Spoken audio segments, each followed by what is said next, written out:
I'm Pete May, president of GreenBiz Group, and I'm excited to be here today with Karen Fang. Karen is head of global sustainable finance at Bank of America. Karen, great to have you on studio today. Thank you very much for having me. Great. Tell us a little bit. I was looking at your bio, and you've done a lot of different things in the bank and in finance. You've worked in commodities, you've worked in cross asset trading. What led you? How did you end up being focused on ESG and sustainable finance? Thank you, Pete. That's an interesting question, but I have been in the finance industry for 20 plus years. And although I have done different things, I would say the central theme of my career has always been in structured finance.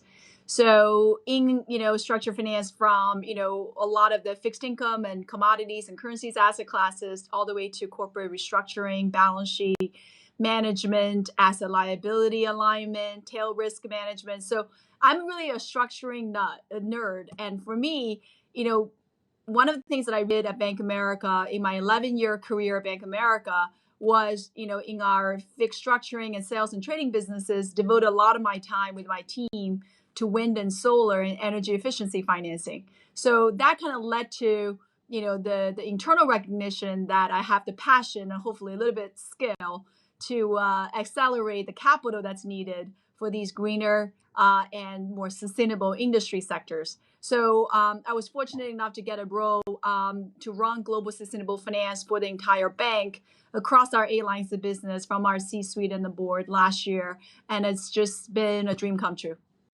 Impeccable timing, because GreenBiz, we've known and worked with Bank of America since our company started, 14 years ago.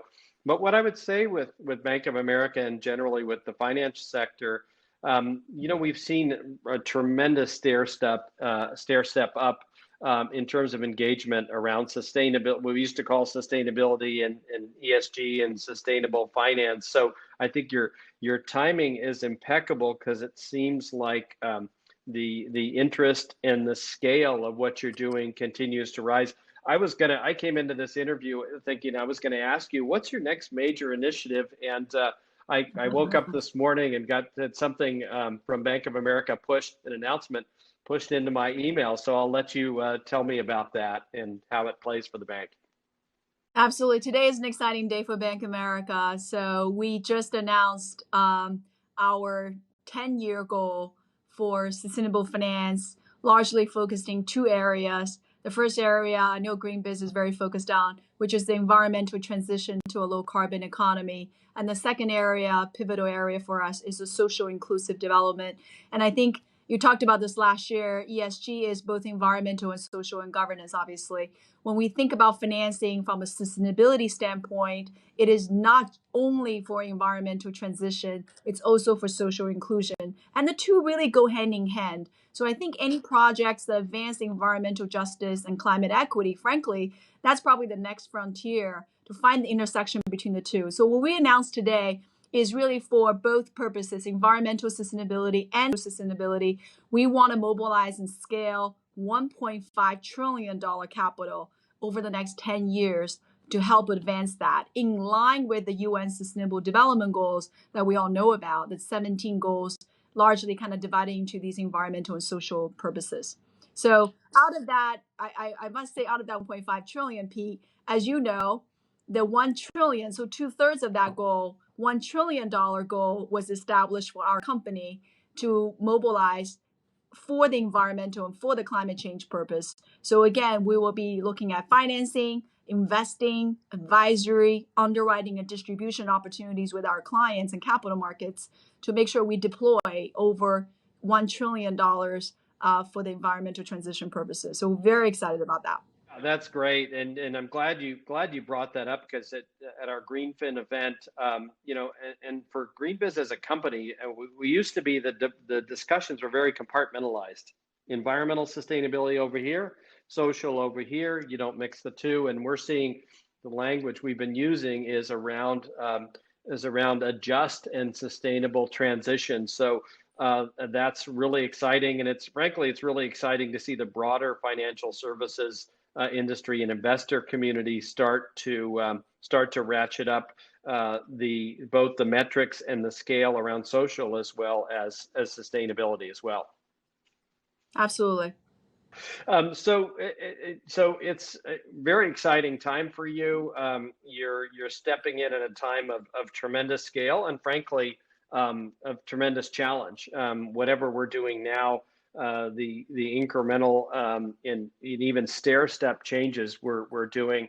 Often we're faced with that with the realities of a climate and a justice system where we're still maybe not doing enough. But it's great to see that increase in scale.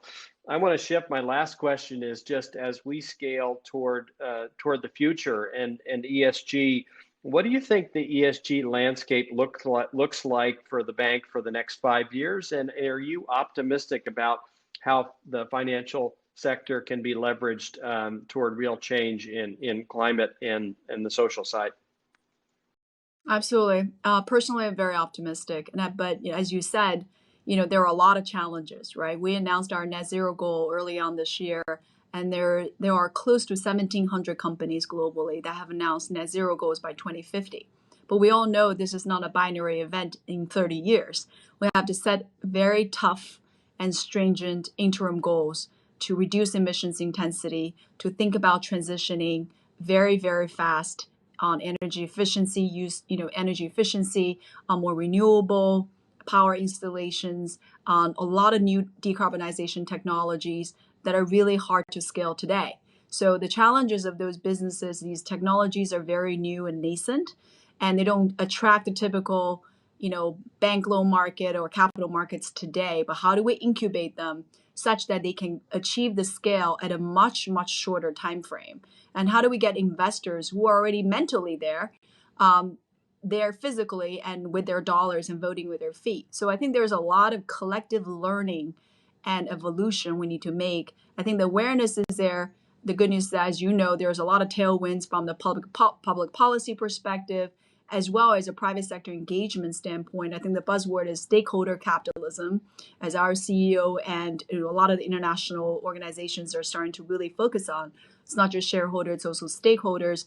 But the tailwinds are tailwinds. We still have tremendous amount of technology challenges, financing challenges, regulatory challenges, policy challenges that we need to collectively solve. So I'm absolutely optimistic. I think our announcement today on $1.5 trillion for sustainable finance, and out of which $1 trillion for 10 years for environmental transition is an invitation. It's an invitation for other institutions and corporates and potentially public sector organizations too to join us in devoting more focus, financial, intellectual capital, but also determination to solve these challenges and collectively. That's great. And Karen, way to summarize that. I love it when we love people within GreenBiz that talk about the optimism and the passion. At the same time, we also love scale. So it's you've got a big job, and at 1.5 trillion, I always make sure it's not billion, it's trillion, 1.5 trillion financial over 10 years. That's a tremendous target, and what an exciting path for you. So, Karen Fang, Bank of America, thanks for joining us today on GreenBiz Studio. Thank you for the opportunity.